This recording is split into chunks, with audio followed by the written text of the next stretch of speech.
ఇంకొక పక్కన నేను ఒకటే మిమ్మల్ని అందరినీ కోరుతున్నాను, మనం కొన్ని జాగ్రత్తలు కూడా తీసుకోవాలి. నేను ఎప్పుడు కూడా చాలా జాగ్రత్తగా ఉంటాను. ఈ కడప గడ్డలో చెప్తున్నా, వివేకానంద రెడ్డి మర్డరు నాలాంటి నాయకుడినే మోసం చేయగలిగారంటే, తెల్లవారితో నిద్రలేస్తే ఒక అసాక్షి పేపర్ ఒకటి ఉంది, టీవీ ఒకటి ఉంది, గుండెపోటుతో వివేకానంద రెడ్డి గారు చనిపోయారు. అందరి మాదిరిగా నేను కూడా నమ్మాను. అంతవరకు ఎప్పుడు కూడా నేను వేరే కోణంలో ఆలోచించేవాడిని. ఎన్నికల బిజీలో నమ్మితే సాయంత్రానికి మలుపుల మీద మలుపులు,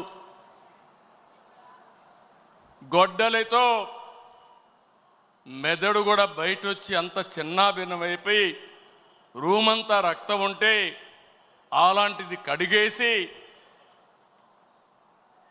ఏమీ జరగనట్టు గుండెపోటుతో రక్తం వచ్చి గోడలన్నీ కూడా తడిచిపోయాయని చెప్పగలిగారంటే ఎలాంటి వారితో మనం పోరాడుతున్నాం ఒక్కసారి ఆలోచించుకోవాల్సిన అవసరం ఉంది. సాయంత్రానికి మలుపులు తిరిగి రెండో రోజున నారాసుర రక్త చరిత్ర నా చేతిలో కత్తి పెట్టి నా మీదనే నెపవేసే పరిస్థితికి వచ్చారంటే కెన్ యూ ఇమాజిన్ అని చెప్పి నేను మిమ్మల్ని అడుగుతున్నా. అర్థమైందా మీకని అడుగుతున్నా. అర్థమై ఉంటే చేలు పైకెత్తమని చెప్తున్నా. అలాంటి కరుడు గట్టినటువంటి నేరస్తులతో రాజకీయం చేస్తున్నాం.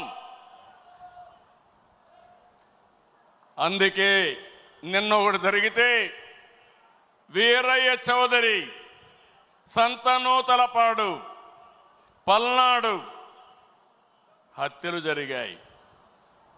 హత్యలు జరిగితే నాకు అనుమానం వచ్చింది. ఇప్పుడు నేను ఎవరిని నమ్మడం లేదు. ప్రతి ఒక్క విషయాన్ని కూడా సందేహం పెట్టుకొని మనసులో వేరే విధంగా నేను ఆలోచించి ఎవరు చేశారని ఆలోచించే పరిస్థితికి వచ్చాను. చేస్తే కొంతమంది మన దగ్గరుండి వాళ్లకు కోవర్ట్లుగా పనిచేస్తూ వాళ్ళ ప్రోత్సాహంతో ఇష్టానుసారం హత్యా రాజకీయాలు చేస్తున్నారు.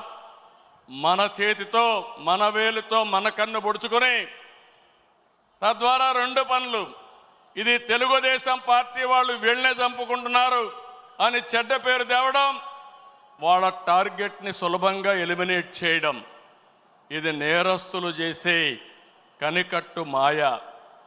అందుకే చెప్తున్నా, ఎవరైనా సరే మన కార్యకర్తలు కూడా ఇలాంటి తప్పుడు పనులు చేస్తే ఏ కార్యకర్తను కూడా నేను ఉపేక్షించనని మరొక్కసారి మీ అందరికీ విజ్ఞప్తి చేస్తున్నా. మీకందరికీ ఆమోదయోగ్యమైతే గట్టిగా చప్పట్లు కొట్టి మీరు కూడా ఆమోదించండి.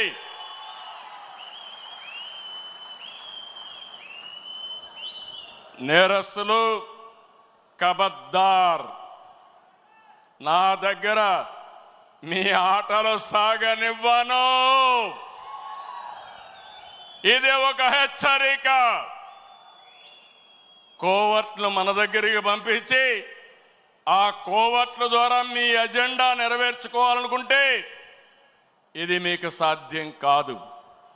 అందుకే మిమ్మల్ని అందరినీ కోరుతున్నా, వలస పక్షులు వస్తాయి, వలస పక్షులు పోతాయి, కానీ నిజమైన కార్యకర్త శాశ్వతంగా ఉంటాడు. ఆ విషయం మనందరం గుర్తుపెట్టుకోవాల్సిన అవసరం ఉంది. పార్టీ బలోపేతం కావాలి. అదే సమయంలో కోవర్ట్ల పట్ల జాగ్రత్తగా ఉండవలసిన బాధ్యత మనందరిపైన ఉంది. ఇది నేను కార్యకర్తలందరికీ విజ్ఞప్తి చేస్తున్నా.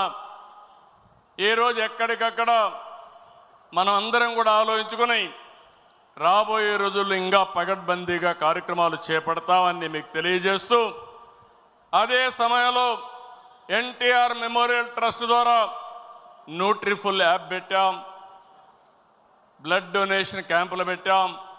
ఇవి కూడా మీరు సద్వినియోగం చేసుకోండి. అదే మాదిరిగా ఈరోజు 5 లక్షల రూపాయలు ఇన్సూరెన్స్ ఇస్తున్నాం.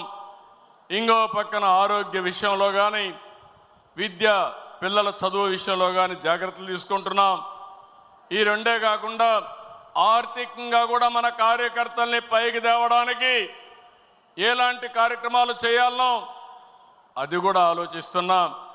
1 ఫ్యామిలీ 1 ఆంటర్‌ప్రెన్యూర్, అందులో మన వాళ్ళను కూడా ప్రాధాన్యత ఇవ్వడానికి ఆలోచిస్తున్నాం అని చెప్పి కూడా నేను మీకు తెలియజేస్తున్నా. అయితే ఈరోజు మీరందరూ కూడా ఈ విషయంలో కూడా కూటమి అంతా కూడా ఐక్యంగా ఉండాలి. 2029లో 2024 కంటే పెద్ద మెజారిటీతో గెలిపిస్తామని హర్షాన్ని ఆమోదాన్ని తెలియజేయాల్సిన బాధ్యత మీ అందరిపైన ఉంది.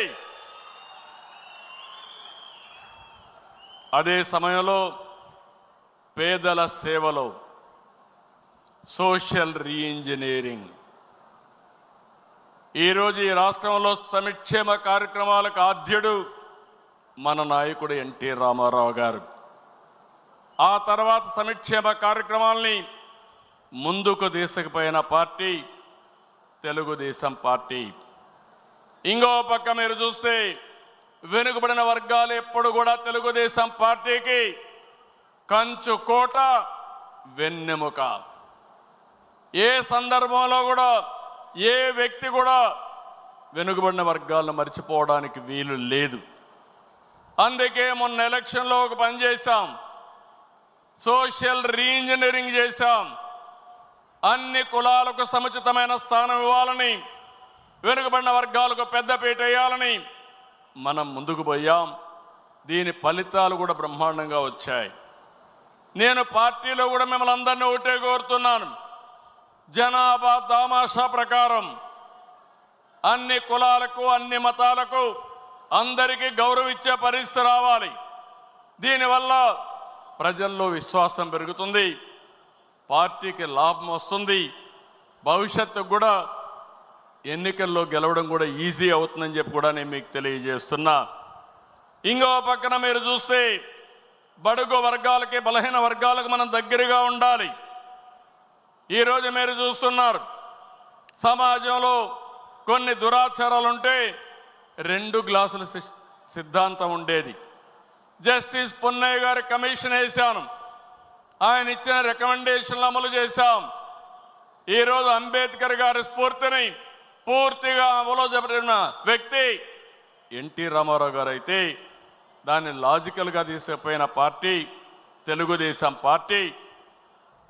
ఈరోజు మనం గుర్తుపెట్టుకోవాల్సింది, ఫస్ట్ టైం బాలయోగిని లోకసభ స్పీకర్గా చేశాం, ప్రతిభా భారతిని అసెంబ్లీ స్పీకర్గా చేశాం, ఎర్రం నాయుడు, యనమల, కళ, కేఈ, అయ్యన్న పాత్రుడు, కాలవ, నక్క ఆనందబాబు వంటి బలహీన వర్గాలకు సంబంధించిన నేతల్ని పార్టీ ఈరోజు ఎంతో గౌరవించి ముందుకు పోయాం. వారి సేవలు కూడా పార్టీకి ఎంతో చేశారు, ప్రజలకు సేవలు చేశారు. వాళ్ళని ఎప్పుడూ మర్చిపోలేమని చెప్పి కూడా నేను మీకు తెలియజేస్తున్నా.